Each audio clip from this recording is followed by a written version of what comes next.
Kamu kalau melihat Habib, tolong lihat dalam dua sisi. Yang pertama sosok, yang kedua perilaku. Sosok habaibnya harus dihormati, tetapi perilakunya tidak harus diikuti, betul? Kalau perilakunya menyimpang, kita nggak harus ikut. Perilakunya baik, kita ikut. Saya tidak membenci beliau, riahnya saya hormati sebagai habaibnya, tetapi saya tidak harus mengikuti perilakunya.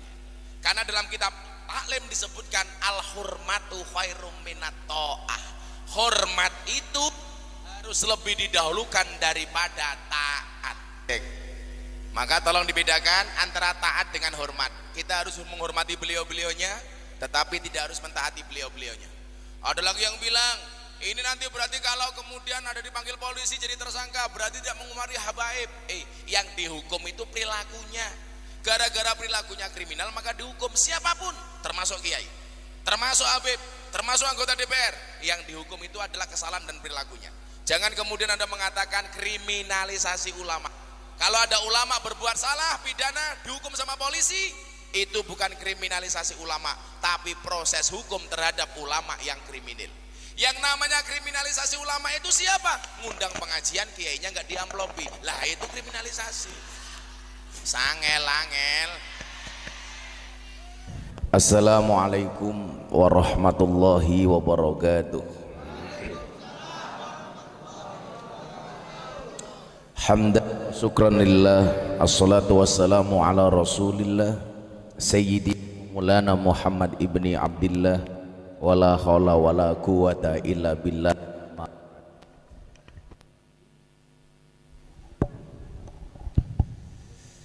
Hadratal muhtaramin, para masyayikh, para kiai, para habaib, al-akhos, sahibul bait, habib muda yang berjenggot agak lebat dan berkumis tipis. Bagi para ibu, kalau Anda punya suami berkumis tipis, pertahankanlah. Fik dia lele bukan buaya.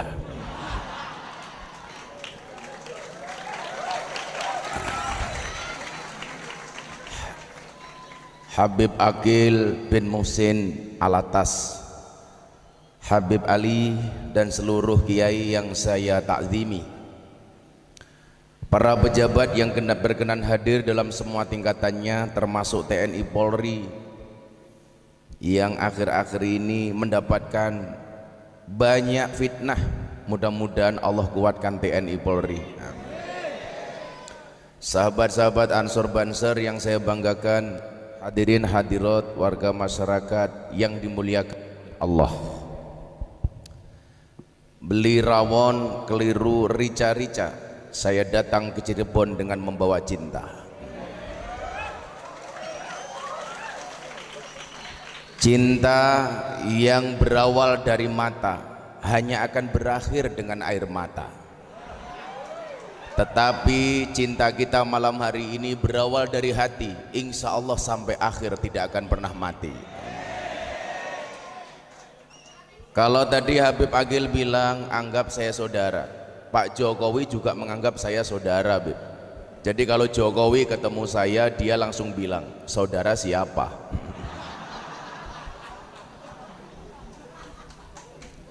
Apa bedanya teman, pacar, dan sahabat? Teman itu siapa? Teman itu 1000 orang yang datang di saat kita senang. Jadi kalau kita senang semuanya mau datang, ngakunya teman. Pacar itu siapa? Pacar itu adalah satu orang yang membuat kamu lupa dengan 1000 orang. Tapi yang kita cari bukan teman, yang kita cari bukan pacar, tetapi yang kita cari adalah sahabat. Siapa itu sahabat? Sahabat itu adalah satu orang yang bertahan di saat 1001 orang meninggalkan Anda. Itulah sahabat. Maka saya sering mengatakan satu orang yang bertahan ketika melihat air matamu itu lebih baik daripada 1000 orang yang hanya mampu melihat senyumanmu. Maka malam hari ini Gus Miftah datang dengan membawa cinta. Cinta Gus Miftah kepada kalian seperti air kencing di dalam kolam renang. Maksudnya apa? Wujudnya tidak nampak tapi hangatnya bisa dirasakan.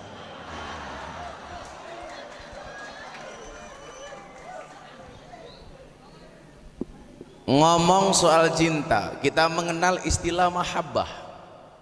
Mahabbah.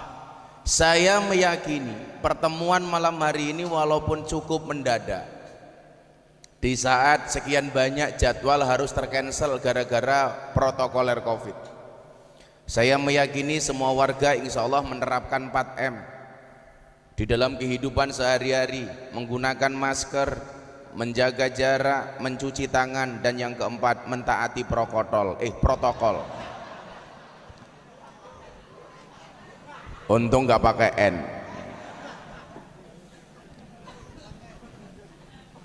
Saya meyakini ini semua karena kerinduan kita yang begitu mendalam kepada baginda Rasulullah Muhammad sallallahu alaihi wasallam.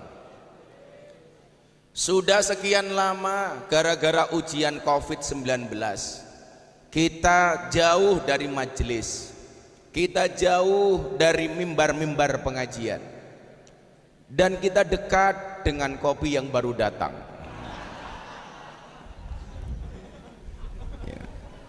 Kiainya viral, ya Allah, cangkirnya kecil banget, menjijikkan.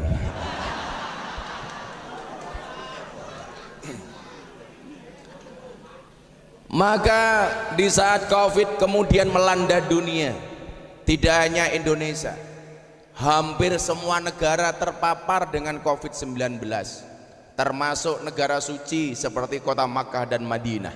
Semuanya kena. Di saat itu pula kemudian kita dijauhkan dari masjid. Himbauan dari pemerintah, jangan sholat jamaah dulu di masjid. Himbauan dari pemerintah, jangan jumatan dulu di masjid. Himbauan dari pemerintah, jangan dulu buat majelis taklim.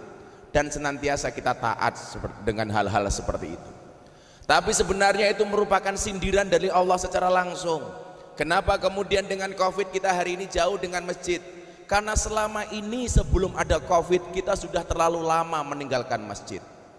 Kenapa kemudian ada himbauan dari pemerintah hari ini gara-gara Covid kita harus jauh dari majelis? Karena selama ini kita terlalu sering meninggalkan majelis. Selama ini kita lupa dengan masjid sebagai Baitullah. Bahkan kita menganggap Allah seperti ambulan. Apa? Hanya ketika darurat saja.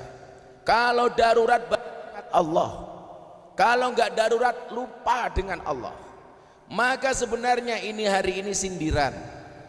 Kenapa kita terlalu jauh dengan masjid? Kenapa ini mic-nya kok mati-mati?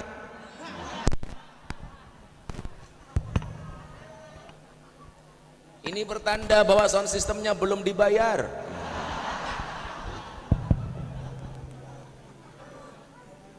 Tukang soundnya mana ini, Beb? Tukang sound, apa dibalik? Kamu ngaji sound di situ. Maka begitu hari ini Covid sudah sedikit mereda dan kita minta sama Allah mudah-mudahan Covid ini segera dihilangkan. Dan saya meyakini kalau ada majelis maulid di situ disebutkan nama Muhammad, saya teringat dengan firman Allah, wa ma kana Allahu liyu'adzibahum wa anta fihim. Sekali-kali Allah tidak akan pernah mengazab kita selama kemudian mulut ini basah dengan sholawat. Ketika kemudian hati ini mencintai nama Muhammad, saya yakin semua musibah itu akan sirna insya Allah. Amin. Tapi sebaliknya, kalau kita semakin jauh dari Nabi Muhammad, bahkan hari ini banyak kecenderungan orang menghina Nabi Muhammad, seperti yang terjadi di Perancis. Seorang presiden namanya Macron menghina Islam sebagai agama yang krisis, menghina Nabi Muhammad SAW. Dan saya termasuk orang yang pertama kali mengecam presiden Perancis, dan saya menuntut Pak Jokowi untuk mengecam presiden Perancis. Dan alhamdulillah Pak Jokowi akhirnya mengecam presiden Perancis gara-gara menghina Islam dan Muhammad. Tapi saya meyakini kalau kemudian dia benar-benar berniat menghina Rasulullah, Allah mengatakan dalam Al-Quran, innal ladzina yu'dzunallaha wa rasulahu la'anahumullahu fid dunya wal akhirah. Sesungguhnya orang-orang yang menyakiti, yang menghina Allah dan Rasulnya, la'anahumullah, mereka semuanya dilaknat oleh Allah fid dunya wal akhirah, dunia dan di akhirat. Wa'adda lahum adzaba muhina, dan mereka dipersiapkan dengan adab yang sangat-sangat menghinakan. Maka saya meyakini kehadiran kita di sini karena cinta, karena mahabbah kepada siapa? Kepada manusia terbaik dari yang, manusia pilihan dari yang terpilih, kepada manusia yang termulia dari yang paling mulia. Siapa? Sehingga kemudian apa? Ketika ada orang mencaci Rasulullah, kita marah. Bahkan ketika ada yang mencaci zuriyahnya Rasulullah, saya marah. Itulah kemudian yang mengakibatkan kenapa saya merespon penghinaan terhadap Maulana Al-Habib Lutfi bin Yahya Pekalongan, guru kita. Saya tidak terima ketika Habib Lutfi dihina. Maka guru-guru semua telepon sama saya, Miftah, tolong kamu respon dengan baik, tolong kamu respon dengan cara yang baik. Maka saya merespon, karena yang dihina adalah guru saya, yang dihina oleh Mahir Atwailibi. Saya respon, kenapa? Karena yang dihina guru saya. Setelah kemudian saya merespon, Miftah dihina secara personal, katanya Miftah pecinta londe, katanya Miftah suka begini-begini. Tidak saya respon. Kenapa? Karena yang dihina cuma diri saya. Tapi kalau yang dihina guru saya, apalagi keturunan Rasulullah, zuriyahnya Rasulullah, ahlul bait, saya pasti marah. Tapi kalau Anda menghina saya nggak akan marah. Saya selalu bilang, ketika ada orang membicarakan kekuranganmu, tersenyumlah. Kenapa? Karena kekuranganmu saja diperhatikan, apalagi kelebihanmu.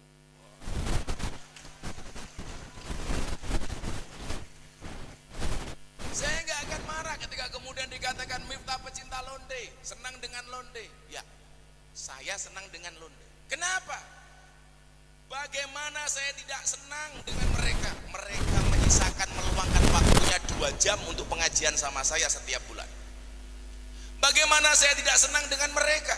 Ketika kemudian pengajian mereka menangis teringat dengan dosanya. Bagaimana saya tidak senang dengan mereka? Tahu-tahu mendekat ke panggung, Abah saya mau pulang ke kampung, saya malu bekerja di sini. Bagaimana saya tidak senang dengan mereka? Ketika pengajian mereka datang, Gus tolong tuntun saya membaca syahadat. Dan sekian banyak orang yang saya tuntun bersyahadat dari non muslim menjadi Islam, mereka berangkat dari lokalisasi. Bahkan hikmah dari itu, saya ketemu dengan seorang DJ internasional dari Thailand, namanya DJ Katy Butterfly. Dulu 3 tahun yang lalu, begitu beliau perform nge-DJ di panggung, subhanallah, dia dalam keadaan bertelanjang, hanya menggunakan, mohon maaf, hanya menggunakan penutup payudara, kotang sama sempak saja. Dan hari ini dia meninggalkan semua itu. Dan 1 bulan yang lalu dia datang kepada saya, Gus Miftah tolong tuntun saya untuk membaca 2 kalimat syahadat. Dulu dia hanya ber-BH, hanya bercelana pendek. Kalau kalian melihat pasti mengatakan wow.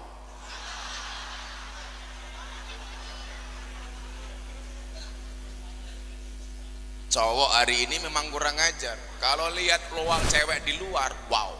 Pulang lihat istrinya, weh. Tapi kemudian gara-gara pengajian saya di klub malam, saya berkenalan dengan beliau, akhirnya hidayah itu datang. Setelah 3 tahun kemudian dia mengatakan, saya pengen masuk Islam. Subhanallah. Ini hikmah dari itu semua. Gara-gara saya pengajian di klub malam, akhirnya saya diundang acaranya Deddy Corbuzier, kopi susu. Iya, kopi kan hitam, susu putih, goblok.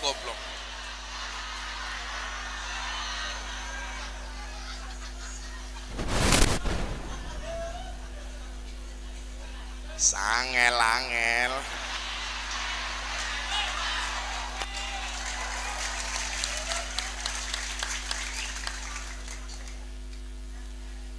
Dan gara-gara saya diundang ke acara itu menjadi wasilah Deddy Corbuzier belajar Islam dengan saya. Dan alhamdulillah kemudian tertarik masuk Islam. 2 minggu yang lalu saya syuting di iNews TV, acara saya ngobrol bareng Gus Miftah, saya ada bintang tamu.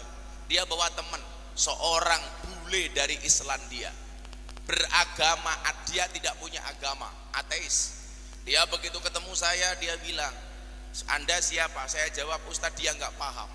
Akhirnya saya jawab, who am I? Saya bilang, I am teaches religion. Saya seorang guru agama.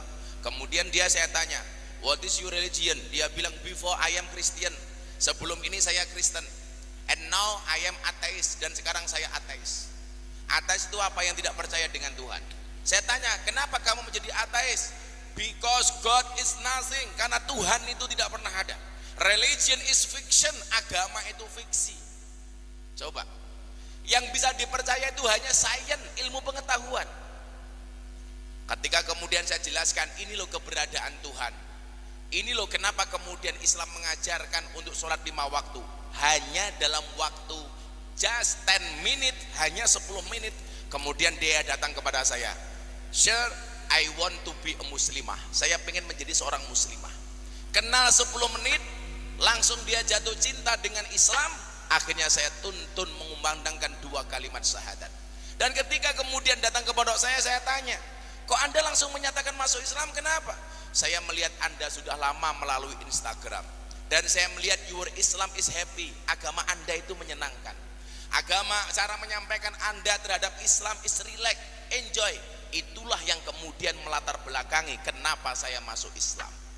Di sinilah kemudian saya selalu mengatakan, menyampaikan kebenaran harus dengan menyenangkan. Jangan menyampaikan kebenaran dengan cara yang menakutkan. Semua orang dikafir-kafirkan, semua orang dibid'ah-bid'ahkan.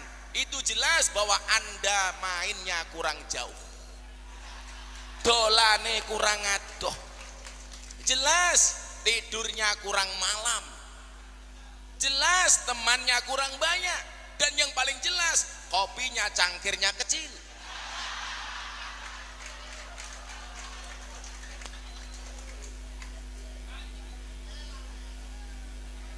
Sangel-angel. Panitia, tarik sis.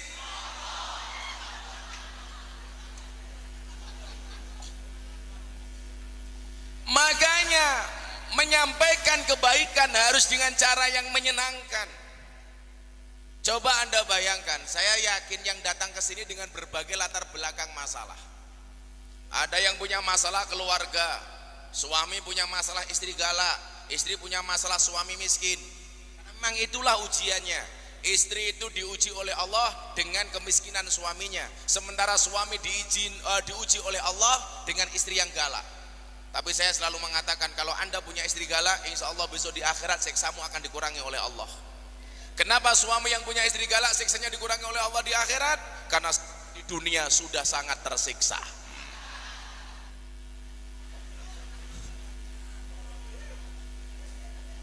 Istri diuji dengan suami yang miskin, ini biasa, ya memang seperti itu. Saya yakin hari ini banyak yang punya masalah ekonomi gara-gara COVID. Tagihan banyak, cicilan banyak, gaji nggak jelas. Kalau ada warga sini yang merasakan seperti itu, silakan datang ke pondok saya. Ngapain Gus? Ayo nangis bareng.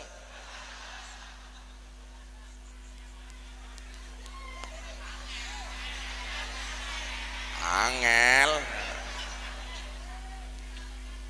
Yang muda-mudi barangkali punya masalah jodoh, masalah jomblo. Saya bilang, saya ditanya, Gus minta jodoh itu siapa? Jodoh itu adalah orang yang mau kamu nikahi.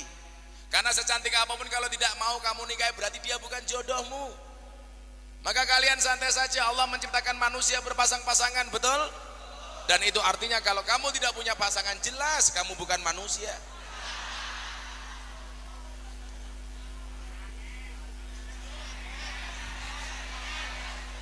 Santai, kalau kalian jomblo, kalian ikut Habib Ali.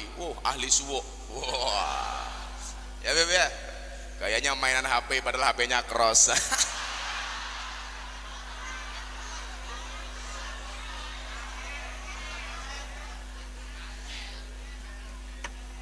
Apa dia Habib? Saya paling yakin kalau di Cirebon nih Habib yang paling makmur dan subur adalah Habib Ali. Buktinya badannya besar. Bahkan saawak wateng kabeh.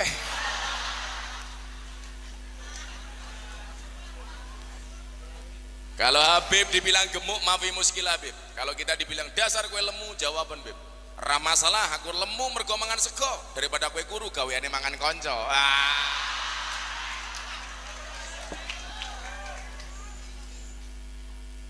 Jomblo, jomblo. Kasihan amat. Nyamuk saja ditepuk pakai 2 belah tapak tangan. Masa cintamu bertepuk sebelah tangan?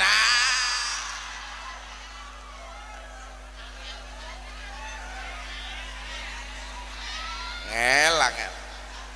Ya kalau kamu dibilang dasar kamu jomblo, kamu bilang, tahu kenapa aku masih jomblo? Ya, aku jomblo bukan karena aku ingin punya banyak teman. Kenapa aku jomblo? Karena aku ingin punya banyak teman, bukan banyak mantan. Sake. Apa bedanya dengan keran? Lah apa? Untuk kencing toh. Maneman lele. Jangan-jangan karatan. Maka kalau kemudian kita ikut para kiai, persoalan-persoalan seperti itu insya Allah.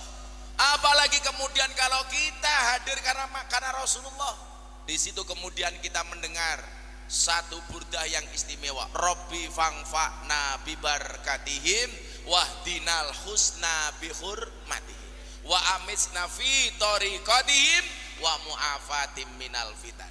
Kalau kamu merasa jodohmu susah, minta sama Allah. Baca burda ini, baca qasidah ini, Rabbi fangfa'na bibarakatihim ya Allah, sambil nangis. Kemudian kamu berdoa, ya Allah, bila dia jodohku jadikan dia istriku ya Allah, namun bila dia bukan jodohku cabut saja nyawa jodohnya ya Allah.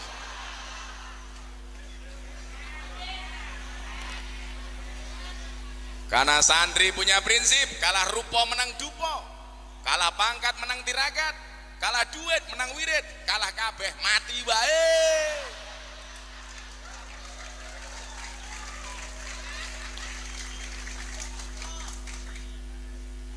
Ya Allah, jomblo, jomblo. Kasihan amat. Maka di sini kemudian kita belajar, memang ujian manusia itu masalah. Manusia dari lahirnya Nabi Adam sampai hari ini selalu diuji oleh Allah dengan masalah.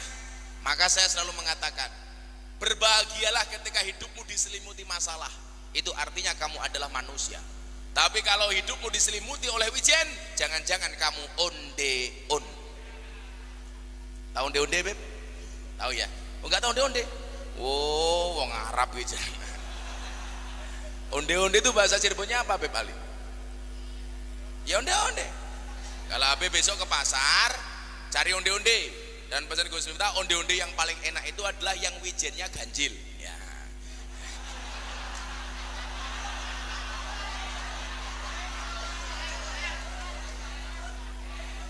Jadi kalau Habib mau makan, wijennya dihitung dulu, Beb. 1, 2, 3. Maka Bapak Ibu rahimakumullah, saya meyakini dengan majelis malam hari ini, insya Allah Allah akan menurunkan rahmatnya, amin. Allah akan menurunkan berkahnya, amin. Allah akan menurunkan pertolongannya, sehingga bangsa ini akan segera bebas dari Covid. Bangsa ini akan segera bebas dari corona. Walaupun saya tadi turun dari mobil, di belakang banyak corona. Komunitas rondo mempesona.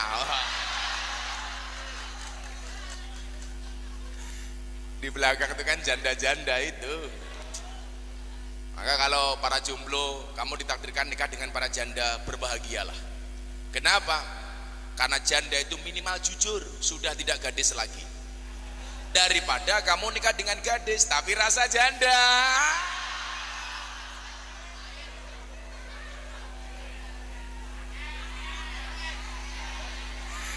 Angel temen tuturanmu. Kalau kalian nikah dengan janda, yakin tidak ada malam pertama, yang ada malam terusan.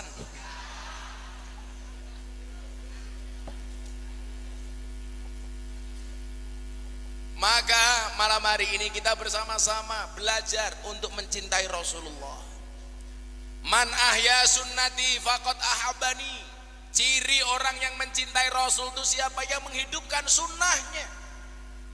Hari ini saya dapat banyak kiriman, Beb.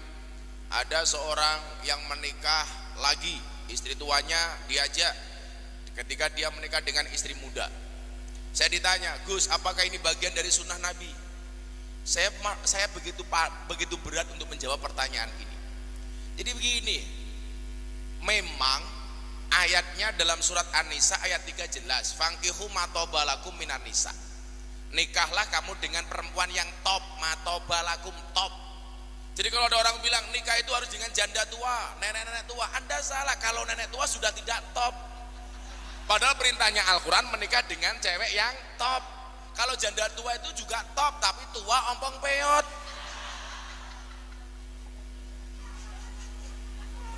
Berapa yang boleh dinikahi? Masna, 2, wasulasa, 3, waruba, 4. Fa'in khiftum alla ta'dilu fawahidah. Kalau kamu merasa tidak bisa berbuat adil, ya satu saja. Lah saya ditanya, apakah poligami itu bagian dari sunnah Nabi? Poligami itu diperbolehkan oleh Al-Quran, tapi ketika dianggap sebagai sunnah Nabi, saya keberatan. Kenapa? Nabi Muhammad istrinya banyak. Yang pertama, fakta pertama, Nabi Muhammad menikah lagi setelah meninggalnya Siti Khadijah. Setelah meninggalnya Siti Khadijah baru menikah lagi. Yang pertama. Dan Rasulullah sangat mencintai Siti Khadijah. Buktinya apa? Ketika menikahi Siti Khadijah, mas kawinnya 20 ekor unta. Sama dengan Gus Miftah menikah dengan istrinya, 20 ekor kutu.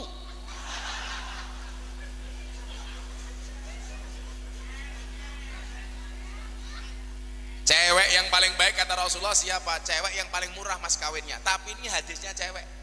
Kalau hadisnya cowok, cari mas kawin Kanjeng Nabi. Saya selalu mengatakan apa? Pasangan terbaik adalah bukan yang datang dengan segala kelebihannya, namun yang tidak meninggalkan kita dengan segala kekurangannya. Oh. Maka mama di belakang ingat, istri yang baik itu siapa? Istri yang siap diajak menderita oleh suaminya. Betul? Tapi ingat, suami yang baik tidak akan pernah mengajak istrinya menderita. Oh. Kalian harus paham, istri cewek itu suci seperti sajadah. Saya ulangi, jangan permainkan perempuan. Hargai wanita berapapun harganya.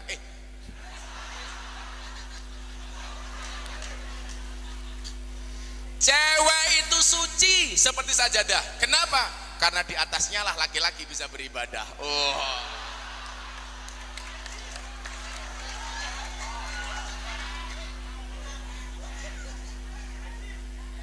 Sahbib,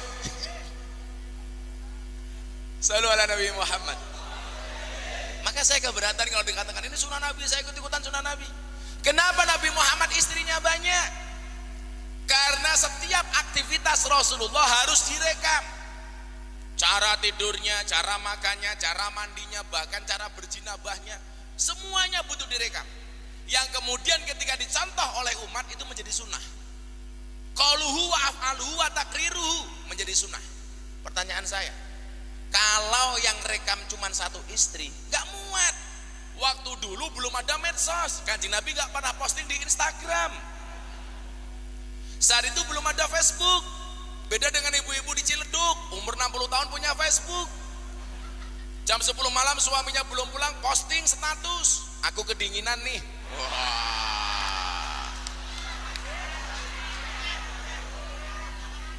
Dibaca sama banser, jomblo langsung komentar, tak temenin po. Wah. Beb Ali nimbrung ikut komentar, WK.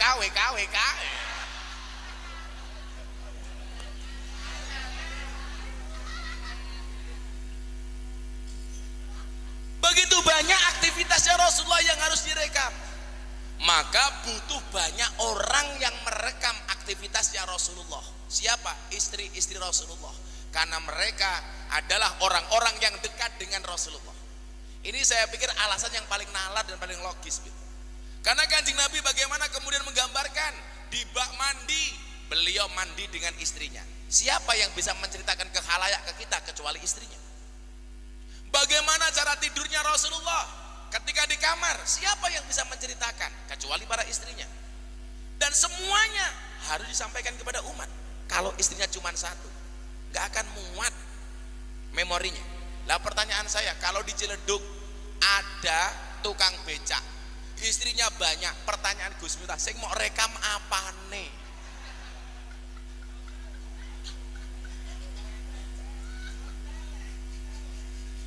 Saya ditanya, Gus Miftah pengen gak nambah istri? Sorry, saya tipe suami yang setia. Oh, Karena Gus Miftah punya prinsip, lelaki yang hebat bukan lelaki yang mencintai banyak wanita, tetapi mencintai satu wanita dengan banyak cara. Oh. Kenapa saya ngomong seperti itu? Karena di depan kamera.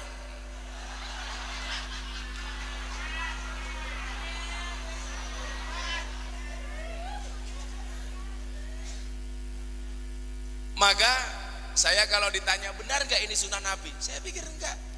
Yang lucu lagi masih jomblo malam Jumat bikin status, sunnah Rasul. Pertanyaan saya, apa kamu sunnah Rasul sama siapa? Please deh, pakai sabun kok sunnah Rasul.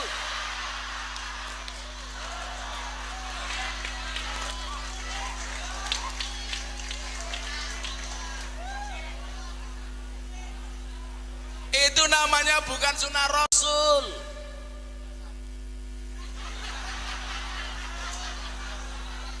Bukan sunnah sabun, itu namanya Tante Rosa. Tangan teken ros sabun.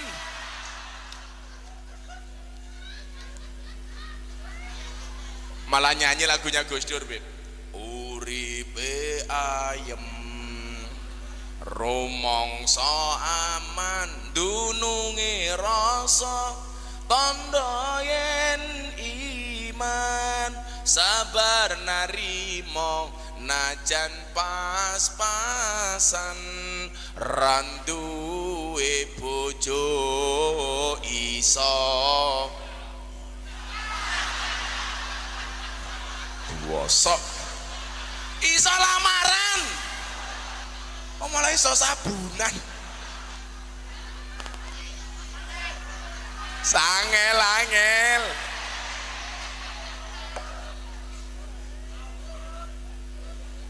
Jomblo.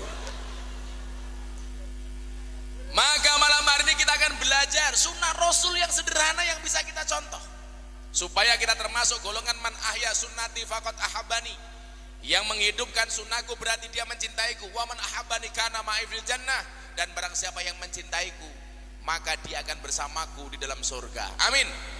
Subhanallah. Almar'u ma'aman ahabba, seseorang itu akan dikumpulkan bersama orang-orang yang dicintainya. Kita mencintai Rasulullah, saya punya keyakinan besok kita di surga akan ketemu dengan Rasulullah. Kita mencintai dzurriyyahnya para habaib, mereka yang termasuk ahlu baitul Mustafa tuhuri, orang-orang tathir, orang-orang suci. Kita besok di sana akan bareng dengan para habaib. Jadi saya ketawa Beb Ali ketika orang bilang, kenapa orang NU hari ini membenci habaib? Kamu salah. Habib itu pertama kali datang ke Indonesia, yang pertama kali ngurusi, ngopeni, menghormati, takdiman wa ikroman adalah orang-orang Nahdlatul Ulama. Wallah, dulu orang-orang yang sekarang teriak-teriak cinta Habib, cinta Habib, cinta Habib, dulu belum kenal dengan habaib. Saya punya jejak digitalnya, mereka dulu membenci habaib. Sekarang saja karena punya kepentingan, akhirnya ikut-ikutan teriak mencintai habaib. Kalau Anda mengajarkan orang NU mencintai habaib, sama halnya Anda mengajari bebek untuk berenang. Kenapa? Sudah dari dulu orang NU itu mencintai habaib, betul? Ada yang bilang kayak Mahir Atwailibi yang mengatakan saya pencinta londe. Dia bilang Gus Miftah mencintai habaib pilih-pilih. Buktinya apa? Mencintai Habib Lutfi tapi membenci Habib Rizik. Kamu salah. Saya tidak pernah membenci Habib Rizik. Saya punya prinsip semua dzurriyyahnya Rasulullah harus dihormati walaupun tidak harus ditaati. Coba Anda bedakan sebelum saya teruskan. Berbicara Habib, tolong Anda lihat dari dua sisi. Tolong lihat jari saya, jangan lihat akik saya. Pamer matamu. Copot.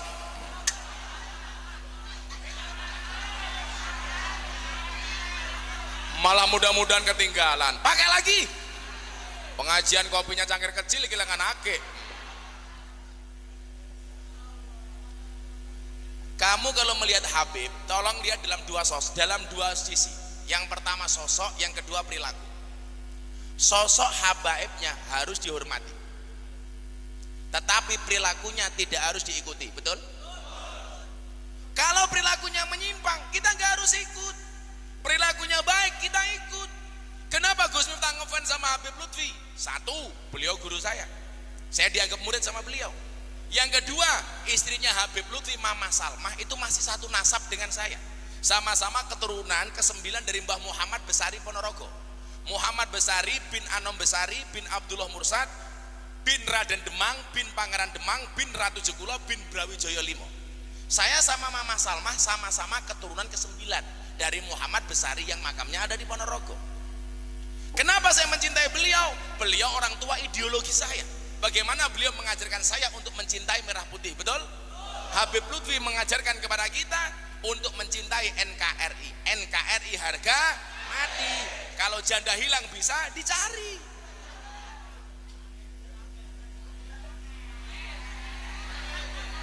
Kalau kemudian satu, kenapa kok kemudian kayak kemarin ditanya, kenapa Gus Miftah tidak ikut menjemput Habib Rizik? Saya nggak menjemput, sudah ramai kayak gitu. Saya tidak membenci beliau, riahnya saya hormati sebagai habaibnya. Tetapi saya tidak harus mengikuti perilakunya. Karena dalam kitab taklim disebutkan al-hurmatu khairum minat ta'ah. Hormat itu harus lebih didahulukan daripada taat. Beliau saya hormati, walaupun saya berbeda pandangan politik dengan beliau. Contoh umpamanya Pilpres, beliau milih Pak Prabowo, saya milih Pak Jokowi. Apakah kemudian saya berdosa gara-gara saya ikut beliau? Enggak. Contoh yang paling gampang, dalam ibadah saya ikut Imam Syafi'i. Ketika saya tidak menggunakan pendapatnya Imam Maliki, apa berarti saya benci Imam Malik? Tidak. Yang paling saya benci itu kalau pengajian mic-nya mati-mati. Oi, tukang sound, mic-nya mati-mati. Ini kayaknya baterainya low bed, Beb. Kayak otaknya tukang sound, Beb.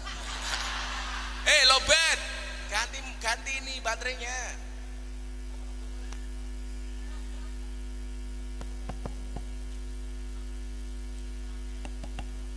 Ini nanti kita mau sholawatan lost doll. Cek. Maka Bapak Ibu rahimakumullah, yang satu lagi lebih parah, Beb. Oh, makasih ya, Beb. Waduh, masa Habib Ali jadi tukang mic?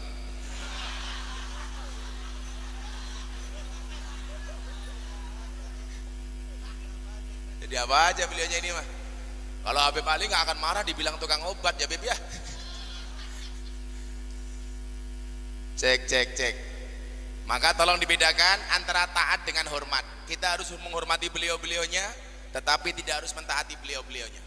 Ada lagi yang bilang, ini nanti berarti kalau kemudian ada dipanggil polisi jadi tersangka, berarti tidak mengumari habaib. Yang dihukum itu perilakunya. Gara-gara perilakunya kriminal maka dihukum siapapun, termasuk kiai, termasuk habib, termasuk anggota DPR. Yang dihukum itu adalah kesalahan dan perilakunya. Jangan kemudian Anda mengatakan kriminalisasi ulama. Kalau ada ulama berbuat salah pidana dihukum sama polisi, itu bukan kriminalisasi ulama, tapi proses hukum terhadap ulama yang kriminal.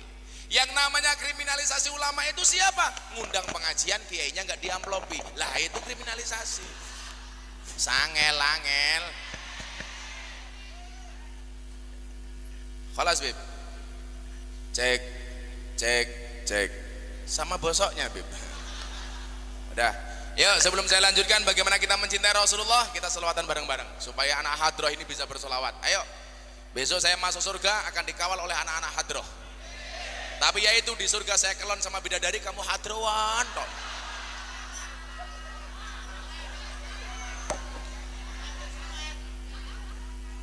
Karena yang datang muda-muda, sholawatnya anak muda aja, Beb. Minta lagu baru apa lagu lama? Lagu baru belum jadi. Yuk sholawatan yuk. Shallu ala Nabi Muhammad. Ditinggal Rabi versi Gus Miftah.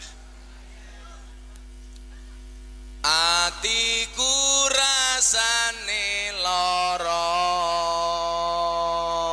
nyawang konco ado karo agama.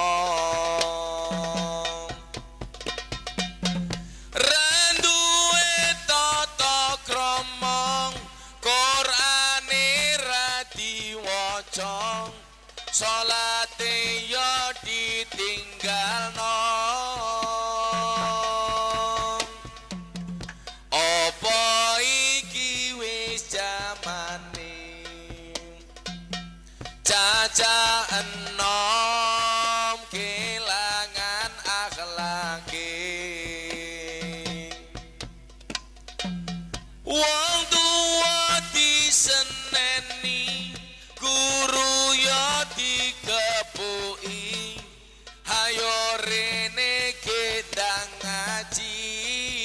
solawat. Ya Rabbi bil Mustafa balligh maqasidana waghfir lana ma madha ya wasi'al karami huwal habibul ladzi turja syafa'atuhu li kulli hauli minan. Ulangi yang lebih kenceng, bareng-bareng tangannya diangkat untuk Rasulullah. Lanjut yang lebih kenceng. Ya Rabbi bil Mustafa balligh maqasidana waghfir lana ma madha ya wasi'al karami huwal habibul ladzi turja syafa'atuhu li kulli hauli minan awali. Ayo nembang versi aslinya untuk yang jomblo. Atiku rasane lorong nyawang kowe rabi karo wong liya nangis getih alaku remo ajur rasaku kowe tega ninggal aku. Apa iki wis kudu bisa kelangan tresnane kudu kuat hatiku kudu kuat batinku senajan nyiksa tresnaku. Tangan diangkat solawat. Ya Rabbi bil Mustafa balligh maqasidana waghfir lana ma madha ya wasi'al karami huwal habibul ladzi turja syafa'atuhu li kulli hauli minal ahwali. Ulangi lagi yang lebih kencang. Corona minggat. Amin.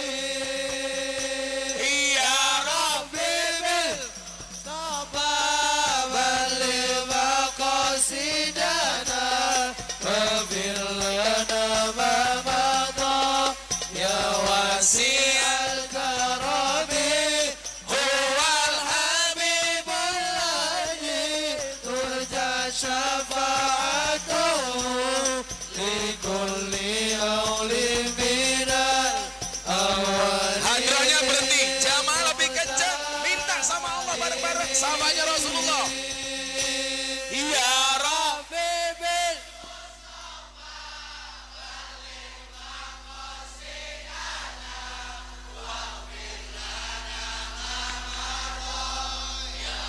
sial huwal habibul ladzi turja syafa'atuhu li kulli halim minal ahwali. Terakhir yang lebih khusyuk bareng-bareng. Ya Rabbi bil Mustafa balligh maqasidana waghfir lana ma madha ya wasi'al karami huwal habibul ladzi turja syafa'atuhu li kulli halim minal ahwali muqtar. Sallu ala Nabi Muhammad. Beb Ali di situ teriak ho ah ho insyaallah. Lanjut. Los jondang lanjut lemu maksiat tutukno seneng rasa mikir akhirat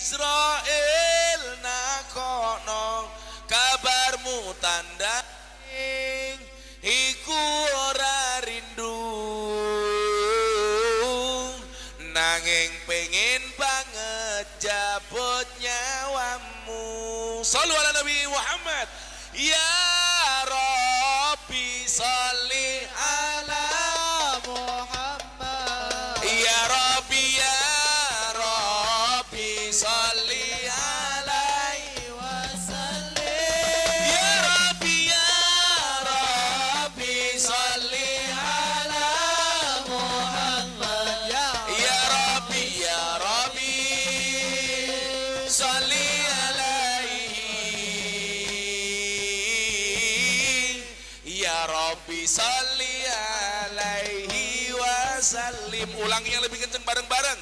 Ya Rabbi sholli ala Muhammad. Ya Rabbi sholli alaihi. Ya Rabbi sholli. Ya Rabbi sholli alaihi. Ya Rabbi sholli alaihi. Versi asli nih.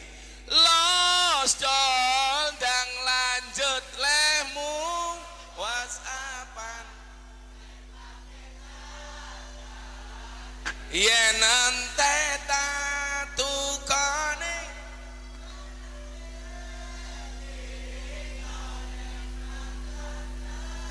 kono kabarmu tandane.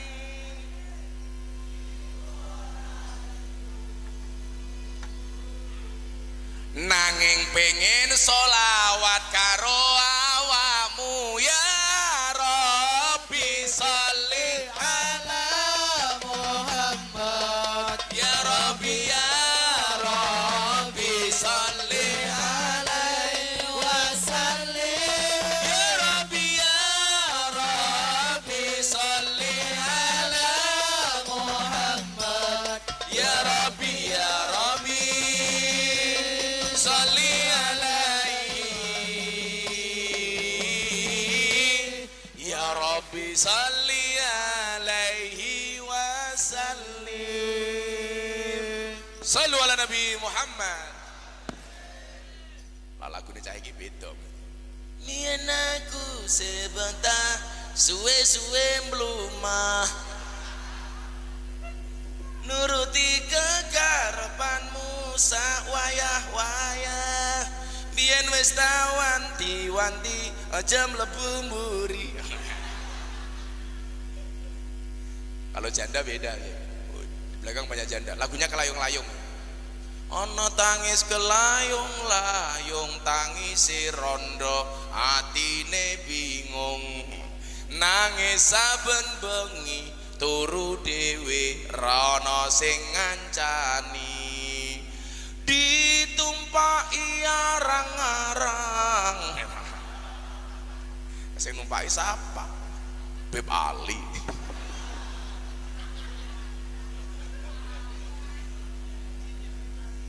Jinnya Habib Ali. Habib istrinya berapa Habib? Istrinya 4 Habib 20.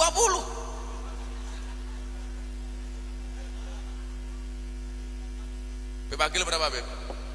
1. Habib Ali 10. Ya Allah, itu cewek semua Habib.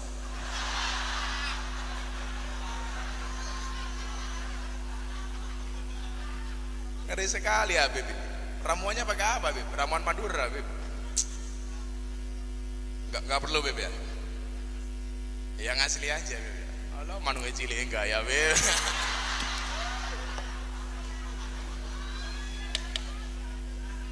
Beb, kau Habib. Cangkirnya kosir. Pahit Beb. Kayak nasib mereka. Cewek itu di mata cowok itu di mata cewek seperti gula di dalam kopi. Kalau bikin kopi nggak ada gulanya rasanya pahit. Yang disalahkan siapa? Tetap gula. Bikin kopi nggak ada gulanya, tetap itulah cowok. Bikin kopi kemanisan, yang disalahkan tetap gula Beb. Goblok bikin kopi kemanisan. Pokoknya cowok itu di mata cewek belas nggak ada benarnya Beb. Dan yang perlu Habib tahu, cewek itu ahli sejarah. Jadi 10 tahun yang lalu kita punya salah, hari ini cewek masih ingat Beb. Ya Allah itu.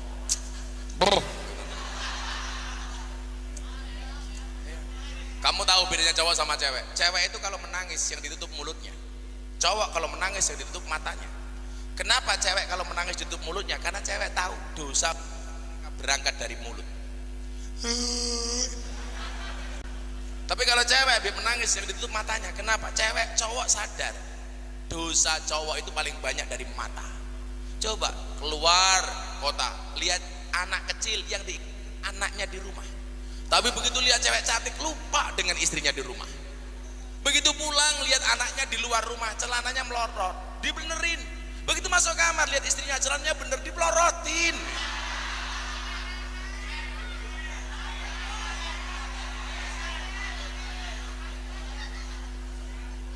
Yang saya curiga itu kalau ada warga Ciledug, mas-masnya menangis dipegang mulutnya.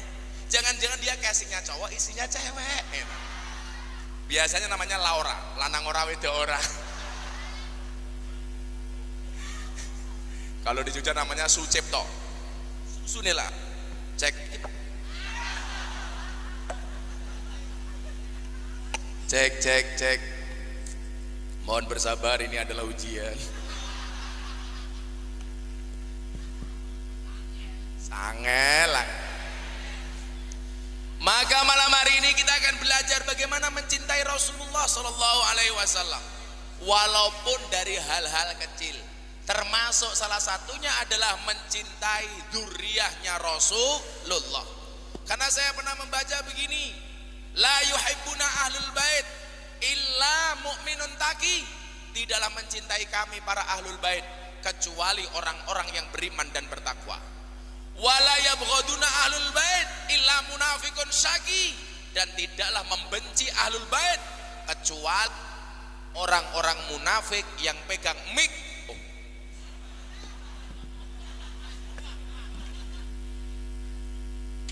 Ini mic yang ketiga, Beb. Jadi kalau ini mati lagi ya berarti pengajiannya selesai. Saya semprot dulu, Beb. Karena tangan dia tadi membawa virus. Santai aja Banser, cintaku pada Banser seperti coronavirus. Tidak nampak tapi sangat serius. Iya.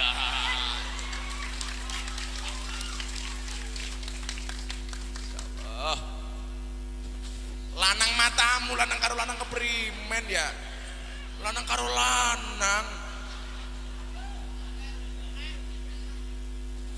Kamu jomblo ya?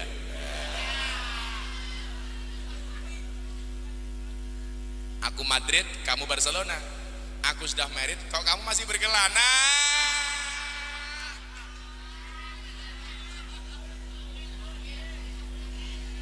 Sangel-angel. Kayaknya dia kalau ngomong kayak gitu habis ditinggal pacarnya. Makanya dia bilang, aku nganan, kamu ngiri, akunya bertahan, kamunya lari ya.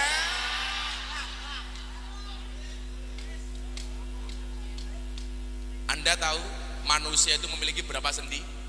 Manusia itu memiliki 360 sendi. Dan sendi yang paling menyakitkan adalah sendirian.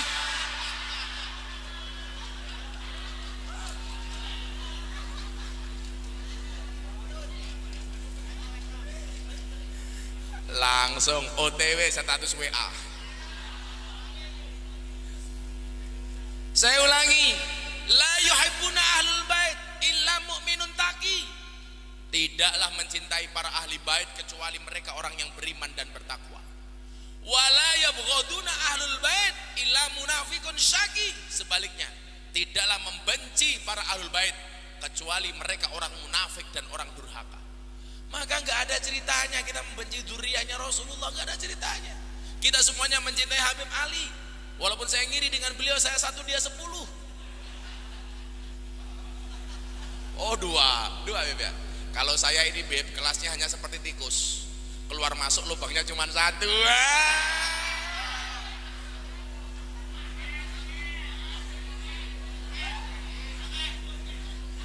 Kalau Habib Ali punya seperti lagunya Happy Asmara, dalan liyane. Ijazahkan Beb, supaya saya juga mampu Beb. Saya sebenarnya sih mampu. Ya, tapi saya selalu mengatakan, di balik lelaki yang kuat ada istri yang hebat, betul? Dan di balik istri hebat ATM-nya 4. Kalau nggak punya ATM 4 jangan macam-macam, Beb. Tapi saya sendiri tidak mengatakan seperti itu. Di belakang lelaki yang sukses akan ada banyak mantan yang menyesali. Kok aku nggak jadi sama Beb Ali ya? Begitu Beb Ali gemuk,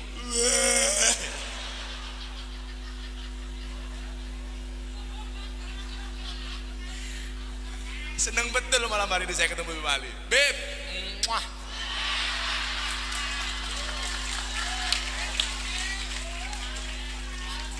Dan saya tahu sarung yang dipakai sama Habib Ali ini pasti sarung gajah duduk.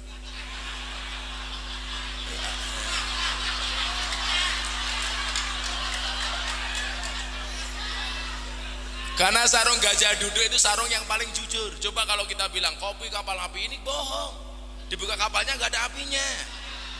Kopi luwak, dibuka kopinya nggak ada luwaknya. Coba kalau Habib Ali pakai sarung gajah duduk, dibuka sarungnya ada belalainya.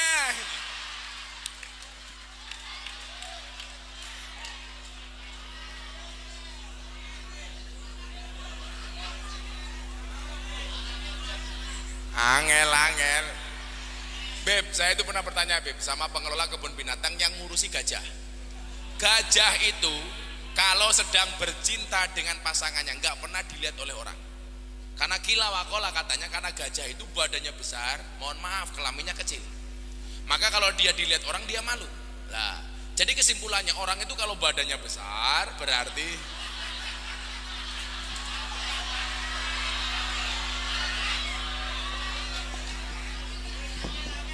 ini untuk Habib ini. Beb, ini dari saya Beb, tanda cinta Beb. Ya, saya nggak bilang kalau badannya besar berarti burungnya kecil. dua. Mudah-mudahan yang jomblo menular, amin. Sejomblo-jomblonya kalian insya Allah akan segera berakhir, amin. Dimana berakhirnya kalau tidak di pelaminan minimal di pemakaman insya Allah. Kalau kamu itu punya pacar, kamu katakan sama dia, kalau jodoh pasti ketemu di pelaminan.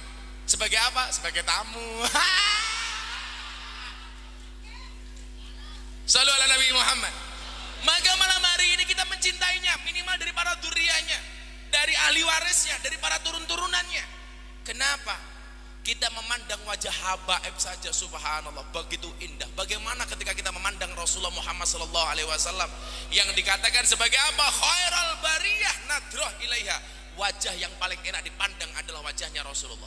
Kita coba melihat wajahnya Habib Umar, menyenangkan. Kita melihat wajahnya Habib Lutfi, menyenangkan. Bagaimana kemudian kita memandang Rasulullah, datuknya, subhanallah. Maka saya tersinggung ketika ada orang menggambar tentang wajahnya Rasulullah. Kenapa? Karena jelas itu bertentangan dengan syariat Islam. Kenapa? Dikatakan Nabi Yusuf nabi yang paling tampan. Setampannya Nabi Yusuf masih bisa digambarkan, tetapi ketampanan Nabi Muhammad tidak bisa digambarkan.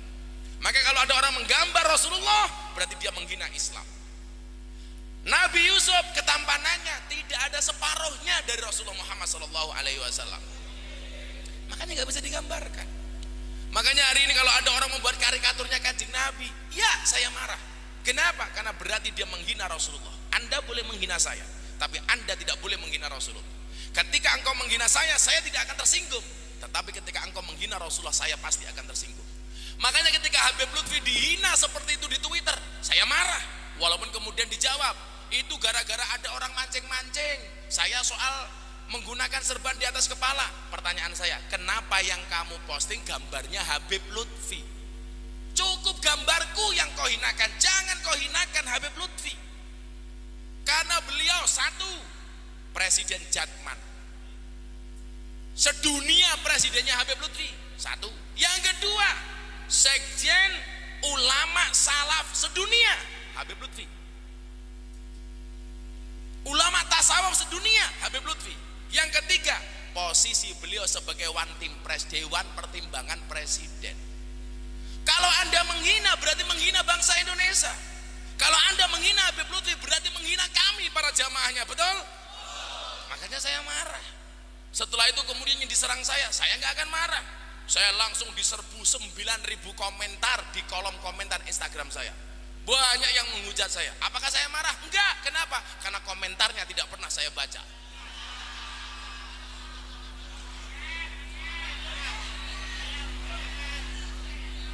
Untuk apa dibaca? Saya dibilang dasar Miftah Pansos. Please deh, yang namanya Pansos, yang followernya sedikit kepada yang followernya banyak. Ini namanya Pansos. Lah yang terjadi apa? Dia followernya hanya 46.000, Gus Miftah 1,5 juta. Sombong amat.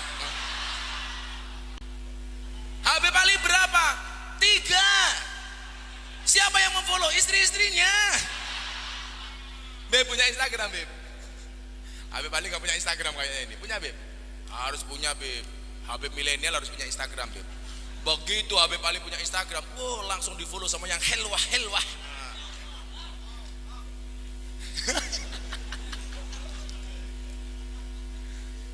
Satu itu. Yang kedua apa? Dengan mengikuti sunnah-sunnah Nabi yang seminimal mungkin bisa kita lakukan, termasuk apa? Berjumpa dengan para ulama-ulama seperti ini. Maka di dalam kitab Wasiatul Mustafa, di situ disebutkan apa? Idamadu alal mar'i arba'una subahan. Ketika seseorang melewati 40 hari, walam yujalisul ulama, dan dia tidak bermajlis dengan ulama, apa dikatakan? Kosa kolbuhu, hatinya menjadi keras.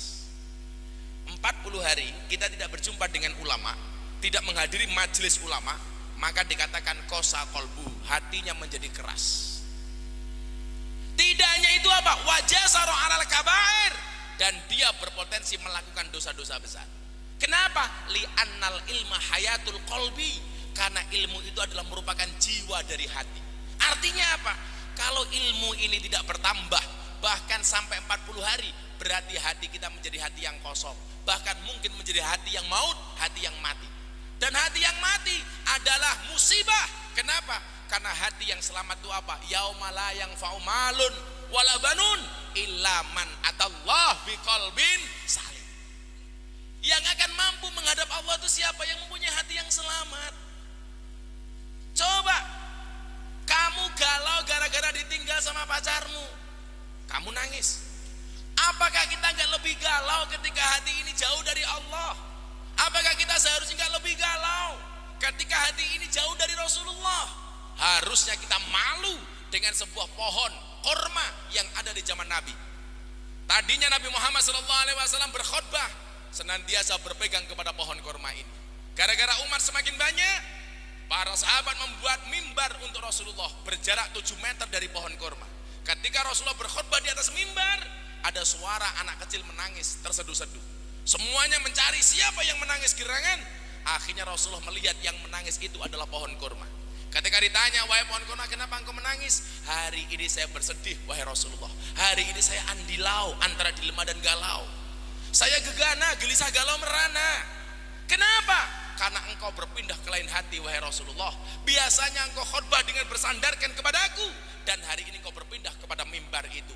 Maka aku bersedih, Rasulullah. Kenapa? Karena aku berjauhan denganmu, padahal jaraknya hanya 7 meter. Saat itu Rasulullah mengatakan kepada pohon kurma, wahai pohon kurma, aku berikan kau 2 pilihan, 2 opsi. Mana yang kamu pilih? 1, kamu akan menjadi pohon yang hidup selama-lamanya di dunia. Atau yang kedua, kamu akan menemaniku sebagai pohon yang hidup di taman-taman surga.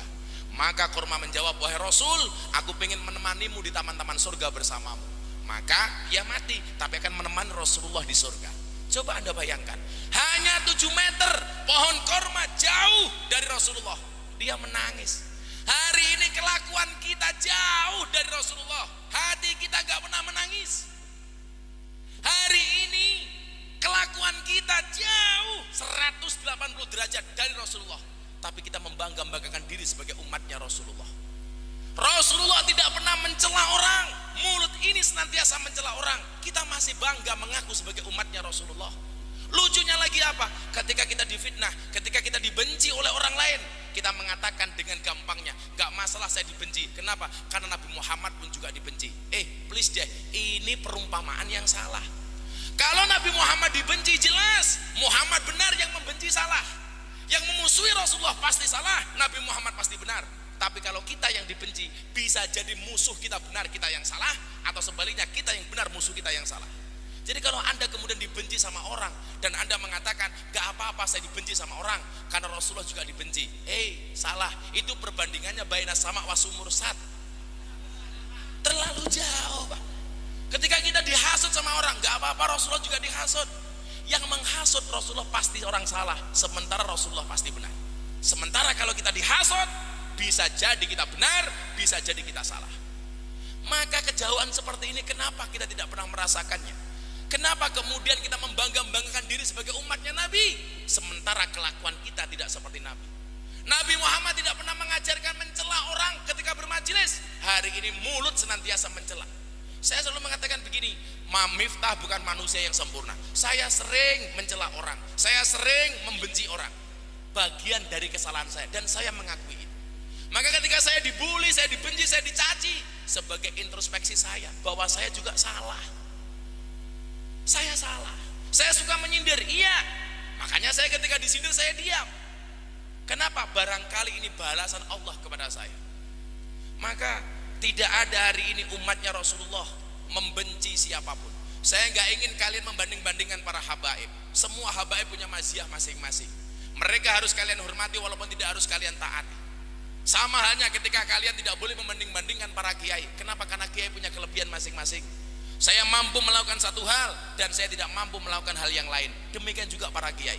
Kenapa berbeda-beda? Jelas karena kiai itu ahli warisnya para nabi. Nabi itu jumlahnya berapa? 124.000 nabi. Warisannya beda-beda. Ada yang mendapatkan warisan Nabi Sulaiman, kaya, seperti Ustadz Yusuf Mansur, kaya. Ada yang mendapatkan warisan Nabi Daud, kekuasaan, seperti Kiai Ma'ruf. Makanya kalau kalian ditanya, kamu santri pengen jadi apa? Please dia santri bisa jadi presiden, Gus Dur. Santri bisa jadi wakil presiden, Kiai Ma'ruf. Santri bisa jadi wakil gubernur, Gus Yasin. Santri bisa jadi gubernur, Khofifah. Santri bisa jadi kiai viral.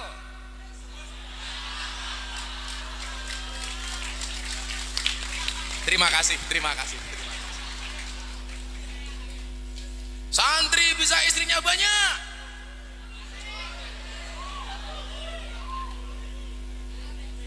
Ada yang mendapatkan warisan Nabi Musa, gagah. Ada. Kayak dulu di Jawa Timur Gus Maksud. Nabi Musa, gagah. Ada yang mendapatkan warisan Nabi Khidir, cerdas. Pak Kiai Said, Gus Baha, orang-orang cerdas. Ada yang mendapatkan warisan Nabi Isa, miskin, Beb Akil.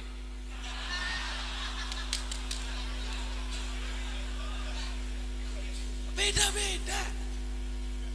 Saking miskinnya Nabi Isa itu apa? Makannya cuma rumputan dan daun-daunan. Miskin. Coba, semuanya warisannya masing-masing, tidak bisa disamakan antara satu dan yang lainnya. Ada yang sakti, nah kiai juga banyak yang sakti.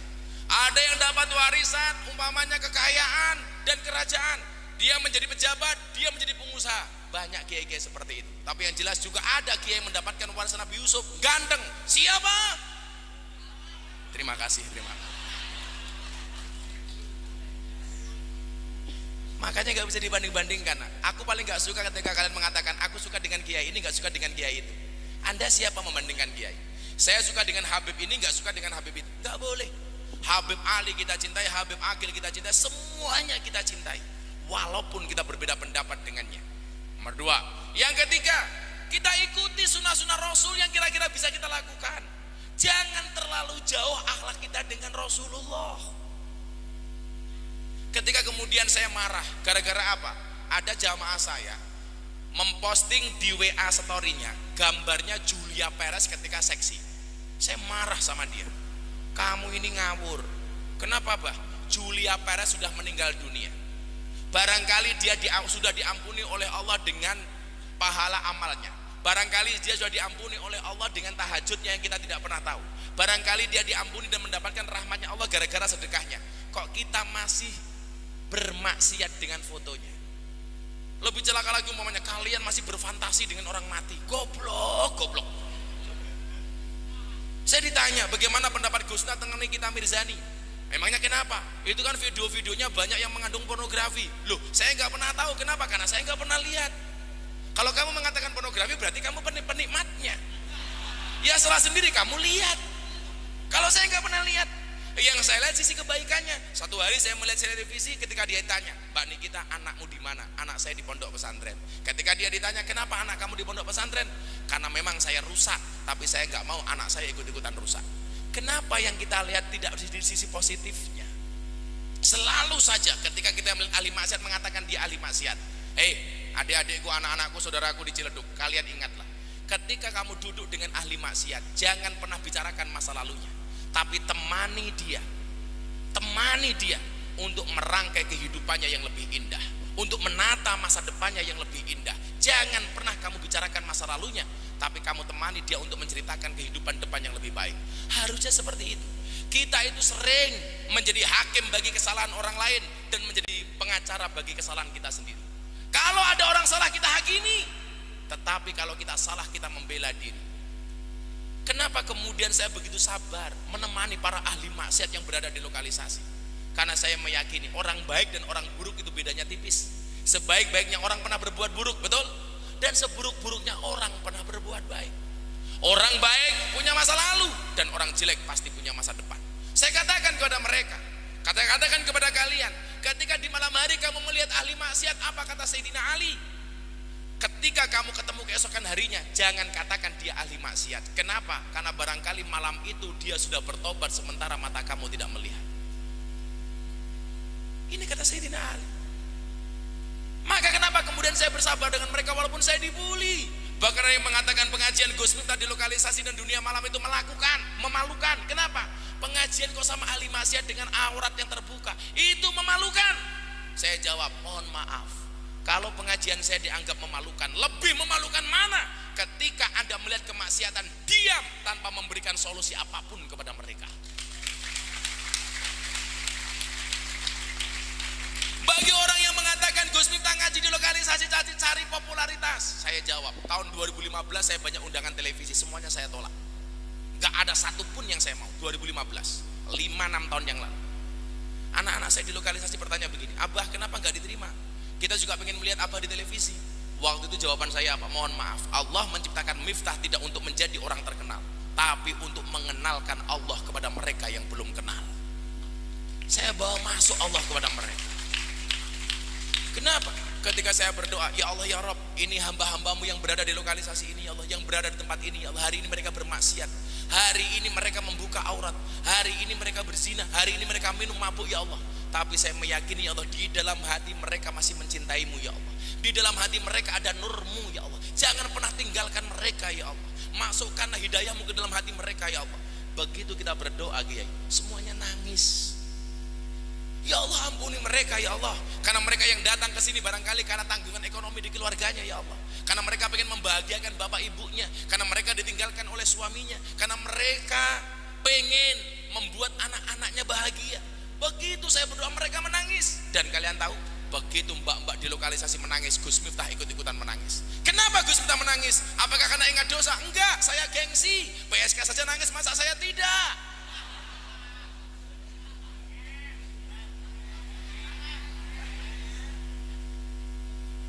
Kenapa kita jadi hakim bagi mereka? Padahal Rasulullah itu baik kepada orang yang baik dan baik kepada orang yang tidak baik. Rasulullah sama orang baik dibaiki, orang yang tidak baik sama Rasulullah tetap dibaiki. Sementara kita selalu saja ghibah. Ya mohon maaf, ketika kita menceritakan Nikita Mirzani umpamanya, dengan segala umpamanya maksiatnya, kalau toh yang kita bicarakan itu benar, itu tetap ghibah. Dan kalau salah itu adalah fitnah. Itulah yang dikatakan Rasulullah, atadruna mal ghibah, apakah kalian tahu ghibah itu apa? Para sahabat kemudian menjawab, Allahu wa rasuluhu a'lamu, Allah dan Rasulnya yang lebih tahu. Apa kata Rasulullah? Ketika kamu menyebut-nyebut nama saudaramu, itu adalah ghibah. Kemudian para sahabat kembali bertanya, kalau yang saya katakan benar Rasulullah, apakah ini tetap ghibah? Apa sabda Rasulullah? Kalau toh benar itu tetap ghibah, dan kalau salah berarti Anda fitnah. Padahal dikatakan al fitnatu asyaddu minal qatl, fitnah itu lebih kejam daripada pembunuhan. Dan ingat, fitnah itu lebih kejam daripada fitness. Kayak Habib Agil ini fitness, badannya fit, hatinya ngenes.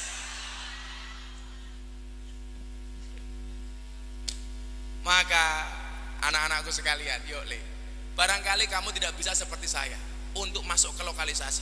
Barangkali Beb Ali tidak bisa membersamai saya di lokalisasi, karena kalau Beb Ali masuk lokalisasi saya khawatir beliau mau masuk tapi nggak mau keluar.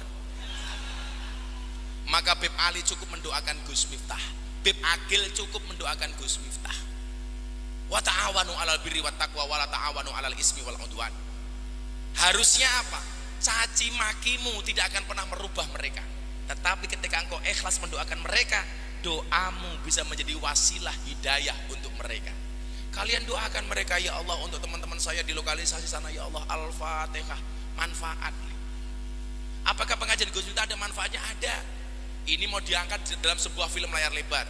walaupun belum saya setujui. Ada cerita ketika saya pengajian mbak-mbak, abah saya mau curhat, tak kasih mic. Ya kamu curhat apa? Seminggu yang lalu saya terima tamu abah, mau masuk kamar menjelang adzan subuh. Begitu saya mau bercinta dengan tamu saya, ternyata adzan subuh dikumandangkan, Allahu Akbar. Terus apa yang kamu lakukan? Saya bilang sama tamu saya, mohon maaf ya om, dipending dulu. Tamunya bertanya, kenapa harus dipending? Dengar adzan subuh om, gak enak kan, saya jamaah pengajiannya Gus Miftah. Oh ya, akhirnya dipending. Selesai adzan, tamunya langsung pakai baju, nggak jadi bercinta. Dia bayar PSK-nya, dia mengatakan apa? Mbak, kita nggak usah jadi bercinta. Kenapa mbak? Bukan hanya kamu yang jamaahnya Gus Miftah, saya juga jamaahnya Gus Miftah.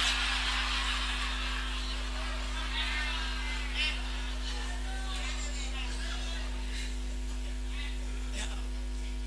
Coba gara-gara ngaji, mereka malu beb ketemu beb, karena sama-sama jamaah.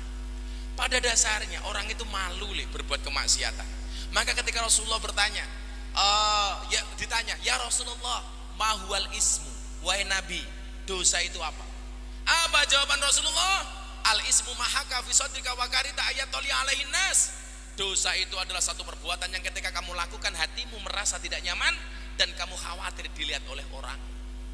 Jadi kalau saya sedang pengajian di lokalisasi, beb, tahu-tahu ada tamu datang, saya masih pengajian, tamunya langsung bersembunyi. Aduh, ada Gus Miftah. Enggak ada. Orang masuk lokalisasi, saya baru pengajian langsung teriak, Gus, aku mau hitung, tolong dibayari. Gitu. Ya matamu, malu pak. Enggak ada pak orang yang sedang bermaksiat. Mereka punya rasa malu. Makanya sekali lagi, jangan pernah kita menghakimi orang. Itulah akhlak yang diajarkan oleh Rasulullah. Yuk, selawatan lagi yuk. Sudah 12:30. Bawa HP semuanya? Mau dihidupkan flashnya? Yuk kita selawatan NKRI. Shallu ala Nabi Muhammad. HP-nya semuanya diangkat. Yuk barangkali lebih khusyuk kalau lampunya dimatiin. Kalau nggak bisa mati digebuk saja. Bismillah.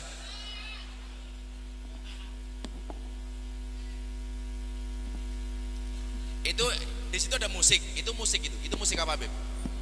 Cek. Mic-nya saya jangan dimatiin dong. Cek. Cek. Kok jadi berat? Malah ngentot apa itu? Cek. Coba sekarang gantian musik sana. Sholli wa salimda bisa nggak kamu? Ya, semuanya diangkat. Sama-sama kita minta syafaatnya Rasulullah. Ini sinar HP nggak ada apa-apanya dibandingkan nurnya Muhammad. Mudah-mudahan semuanya ini menjadi wasilah kita semuanya mendapatkan nur Muhammad sallallahu alaihi wasallam. Amin. Anak-anak musik bisa lagu Sholli wa Salimda. Saben malam Jumat. Sholli. Bisa ya? Ngikuti aja. Bandnya yuk. Itu pasti HP-nya cross. Kelihatan. Flashnya redup. Yuk. Shallu ala Nabi Muhammad. Digerakkan ke sana dulu. Sana mana Bib? Sana mana sana? Selatan. Digerakkan ke ngidul dulu ya. Sholli wa salim daiman.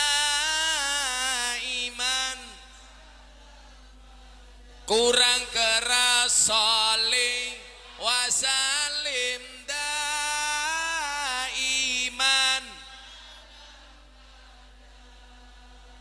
Wal ali wal ashabi man. Wal ali wal ashabi man qad wahada. Musik sholli wa salim daiman. Allah Allah sholli iman. Wal ali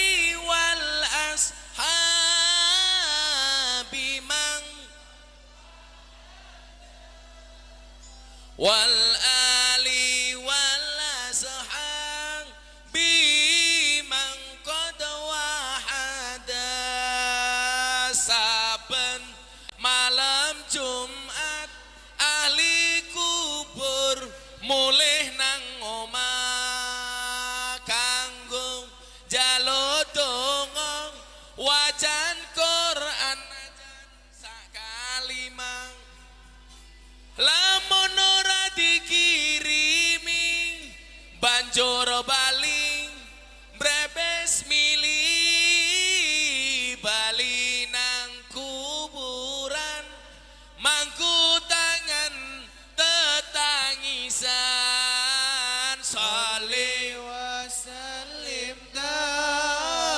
iman ala Muhammad Allah Allah salli wa sallim iman ala Muhammad wal ali wal ashabi man qad wahada wal ali wal ashabi man qad wahada kebacut temenan ger hana turunku Allah Allah kowe ora wirang padha mangan tinggalanku lamun aku bisa bali ning alam donya bakal taring kesing donyaku sing isih ana salli wa sallim daiman ala Muhammad Allah Allah salli wa sallim daiman ala Muhammad wal ali wal ashabi man qad wahada wal ali wal ashabi man qad wahada kami cinta tanah air Indonesia kami bangga jadi bangsa Indonesia NKRI akan selalu kami jaga demi kejayaan bangsa Indonesia Salli wa sallim daiman ala Muhammad Salli wa sallim daiman ala Muhammad wal ali wal ashabi man qad wahada wal ali wal ashabi Saya ulangi, Indonesianya yang lebih kencang bareng-bareng. Kami cinta tanah air, Indonesia kami bangga jadi bangsa Indonesia NKRI akan selalu kami jaga demi kejayaan bangsa Indonesia Salli wa sallim daiman ala Muhammad salli wa sallim daiman ala Muhammad wal ali wal ashabi man qad wahada wal ali wal ashabi man qad wahada Sallu ala Nabi Muhammad. Alhamdulillah. Lampu mati, pengajian selesai. Oh, hidup lagi. Coba jam berapa, Beb? Main lagi, Beb ya. Udah jam setengah 12. Apa? Ben. Ben-nya minta nama. Oh, belum ada namanya. Oh, kamu minta nama apa?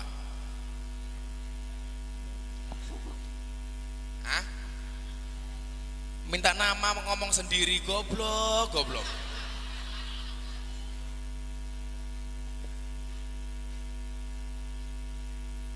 Tak kasih nama Sautun Nida. Apa yaudah tak kasih nama Sukarlan. Asu ngelekar ning dalan. Maka semuanya yang saya cintai, Bib Agil, Bib Ali, dan semua para kiai, cangkeme ngopo kayak gini? Tak bualang lo gue. Kan aku kaget. Bawa sini tisunya malah dipek. Angel. Ben cowok semua, waduh. Batangan. Cek. Soalnya jangan mati-mati dong. Gua ajar lu. Kamu tahu nggak fungsinya ini apa? Aha. Jadi kalau soalnya jelek kekrek cangkeme. Maka saya yakin anak-anakku semuanya kalian masih muda-muda. Saya selalu membuka tangan untuk semua orang mau hadir ke pesantren saya. Saya ngopeni anak-anak nakal, anak-anak jalanan yang terpinggirkan, tidak diopeni, diterima masyarakat. Saya anak keluar dari penjara pengen datang ke pondok saya boleh, bertato semuanya boleh, karena kecintaan saya terhadap agama ini. Saya hanya bisa memberikan sumbangsih sebagaimana yang saya bisa lakukan. Anak-anak dari Jawa Barat, dari Jawa Timur, Jawa Tengah, mereka yang dicap anak-anak nakal, saya openi. Anak-anak bertato di pondok saya banyak banget, Bib. Bahkan kemarin ada di Jawa Timur, orangnya gendut kayak Bib Ali. Saya buka perutnya, subhanallah, ada tatonya. Apa tatonya? Beduk. Ya Allah. Saya tanya, itu tato apa? Tato beduk. Kenapa menurut kamu kasih tato beduk? Karena saya cinta dengan NU. Masya Allah. Itu tato beduk. Iya Kiai. Pukulnya di mana? Bawahnya. Tak cari nggak ketemu.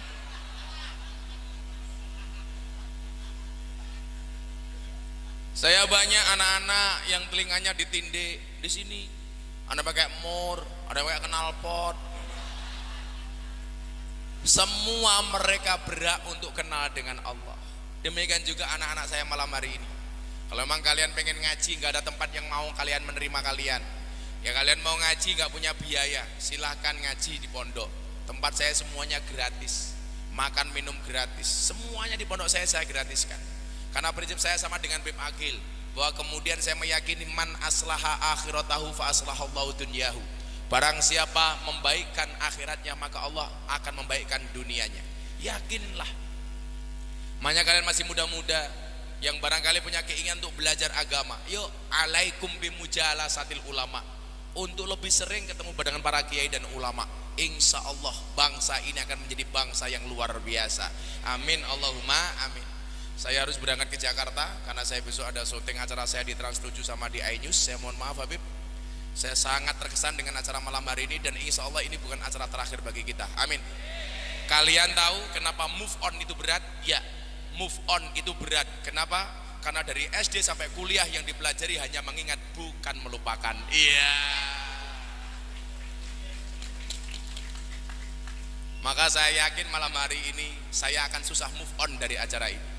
Dan sama-sama minta sama Allah dengan selawat-selawat kita, mudah-mudahan majelis-majelis kembali normal. Amin. Mudah-mudahan para guru-guru kita diberikan kesehatan. Amin. Para habaib-habaib dilindungi oleh Allah Subhanahu wa taala. Dan kalian tahu kenapa kaca mobil bagian depan itu pasti lebih besar daripada kaca spion? Jawabannya sederhana, karena masa depan bangsa Indonesia lebih besar daripada masa lalunya. Terima kasih. Assalamualaikum warahmatullahi wabarakatuh.